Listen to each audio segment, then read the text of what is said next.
tenemos entonces que Dios es el todo del tiempo. Él es el todo del tiempo. Pero ¿qué exactamente significa que Dios es el todo del tiempo? Que no ha habido una era, una sola época en toda la eternidad que no haya estado protagonizada por Él. La Biblia dice en el libro de Isaías capítulo 57 verso 15 que Él es el alto y sublime, el que habita la eternidad. Es decir, antes de que los tiempos comenzaran a contarse, ya Él existía. Dios no tiene cumpleaños. Cuando Moisés dice en Génesis 1:1, en el principio creó Dios los cielos y la tierra. ¿De qué principio está hablando ahí? No está hablando del principio de Dios, porque Dios no tuvo principio. Está hablando del principio que Dios le quiso revelar a Moisés desde que le abrió el telón. Dios le dijo, mira Moisés, arranca desde ahí. Ahora toda la parte anterior a esa, a él no se le reveló. Así que cuando él habla de principio, él habla del principio que sí se le reveló.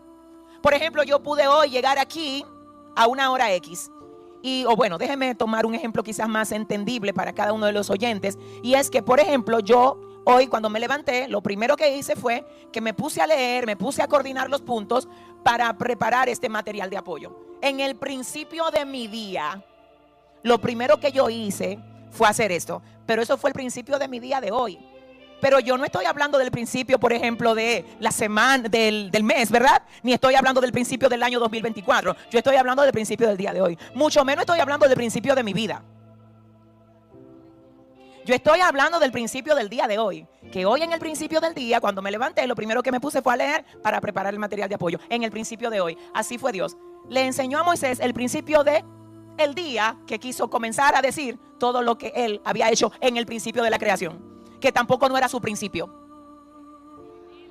Dele la gloria al Señor. Déselo fuerte ese aplauso a Él. Ay, Dios. Entonces, partiendo de esto, diga conmigo, Dios es el todo del tiempo. Apocalipsis 1:8. ¿Qué dice, Cristina? Yo soy el alfa y la omega, principio y fin, dice el Señor, el que es y que era y que ha de venir, el Todopoderoso. Yo soy el alfa. Recuerden por favor, no se les olvide nunca que la razón por la que dice la Biblia que el Señor es el alfa es porque el alfa es la primera letra del alfabeto griego. ¿Está bien? El alfa es la primera letra del alfabeto griego y la omega es la última letra del alfabeto griego. Así que cuando el Señor dice yo soy el alfa, está utilizando la metáfora de la letra y luego omega igualmente la utiliza para puntualizar de que todo comienza y todo termina con Él. Yo soy el alfa y la omega, principio y fin, dice el Señor. El que es y que era y que ha de venir. Oiga qué tremendo. El que es, el que era y que ha de venir. Por eso es que Dios es más confiable que tus buenas ideas. Por eso es que Dios es más confiable que la sugerencia que te dan tus amigos. Porque Él es, pero era. Él es, pero es también el que será. ¿Qué significa eso para ti? Que el Señor no solo conoce tu pasado, no. Él conoce todos los detalles de tu presente y de todo lo que te va a venir. Cuando el Señor te permite algo, no solo te lo está permitiendo para complacerte, te está permitiendo para cuidarte. Cuando el Señor te impide tener algo o te lo niega, no solo está tratando de decirte que no, porque entiende que no, sino que está viendo lo que tú no ves.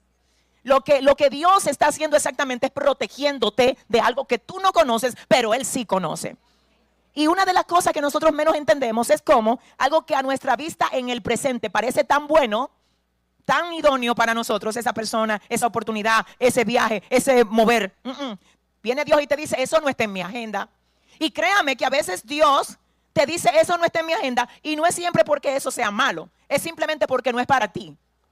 Entonces, si no es para ti, significa que Dios tiene algo mejor, mejor de lo que aún tú estás viendo como bueno. Ay, Dios. Es ahí donde entonces tenemos que no olvidar lo que dice la palabra de Dios, ¿verdad? En el libro de Romanos, capítulo 8, verso 28, que todo obra para bien a los que aman a Dios, a los que conforme a sus propósitos son llamados. Escuche esto, mire, la semana pasada hablábamos acerca de la importancia de conocer los caminos de Dios. ¿Quiénes recuerdan eso? Ok, ¿usted sabe quién es la gente que menos sufre con este tipo de decisiones de Dios? Pregúnteme. Es la gente que conoce los caminos de Dios. Porque en el momento que tú conoces que a mí, mira lo que pasa con conocer a Dios como siervo y conocerlo como amigo. Mire, en la antigüedad el siervo era más o menos un esclavo al que le mandaban hacer lo que tenía que hacer y no se le daba explicación de por qué tenía que hacerlo. Eso era que se levantaba por la mañana y de hecho una de las primeras cosas que el esclavo hacía era que iba donde el amo y le decía: ¿qué quiere el amo que haga hoy su esclavo? Esto está tremendo, porque le voy a decir algo, escúchelo: nadie puede ser amigo si primero no es siervo.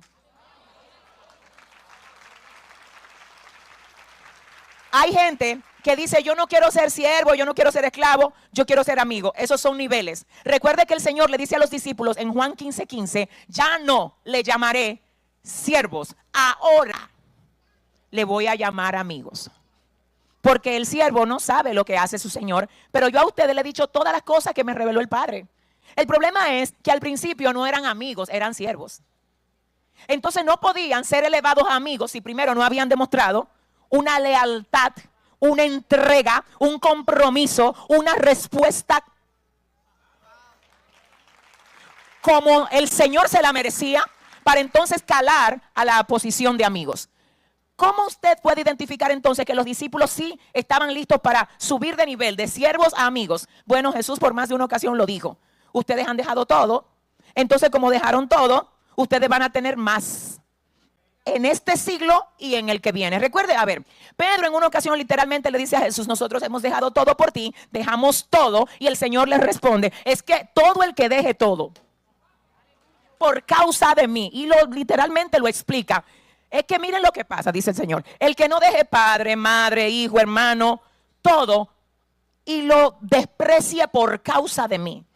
Alguien dirá: ¿cómo yo voy a despreciar a mi mamá, a mi papá? No te está diciendo que los odie, muchísimo menos que los deshonres, jamás que los irrespetes. Nosotros tenemos que saber que parte de cómo predicamos este santo evangelio es por testimonio a la gente de nuestra casa, que tienen que ver a Jesús en nosotros. A veces nosotros nos cansamos de decirle a la gente: ven a la iglesia, pero nuestra conducta no colabora. Entonces la gente de tu casa tiene que ver a Jesús en ti, tienen que ver a Jesús en mí. Entonces cuando vean a Jesús en nosotros, ellos van a sentir el deseo de buscar al Dios de nosotros.